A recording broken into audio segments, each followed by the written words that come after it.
Ամանորին ընթരാճ Ալավերդի քաղաքն արդեն տոնական տեսք է ստանում։ Դեկտեմբերի 5-ից սկսվել են քաղաքի զարդարման աշխատանքները։ Առաջինը տոնական տեսք կստանա Սանահին Սարահարթ թաղամասի հրապարակը։ Նպատակ ունենք Սարահարթի կենտրոնական հրապարակի հենասյունը լույսերով զարդարելու, որի աշխատանքները հիմա ընթանում են։ Սարահարթի մշակույթի պալատը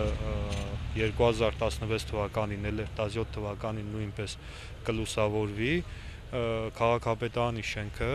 Սայաթնովա հրապարակում էլի լույսերով կզարդարենք, Թումանյան փողոցը ամբողջությամբ ծառերը միջև կատարեղտրի տուն լույսերով, այս տոնածառի լույսերով կզարդարվեն, հենասյունները տոնածառի լույսերով կզարդարվեն, Շեստակով փողոցը տոնածառի լույսերով էլի ծառերը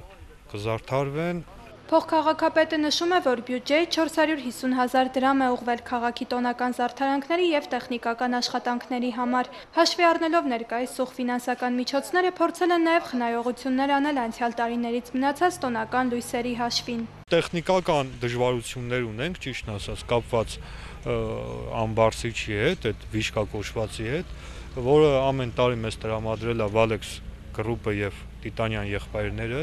Ստարի ցավոք սրտի Տիտանյան եղբայրներ ՓԲ-ի մեքենան անսարք է,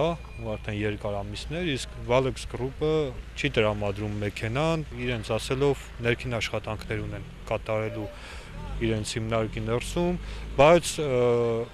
Տաշիրի քաղաքապետարանը մեզ օգնում է իրանց մեքենան կուղարկեն,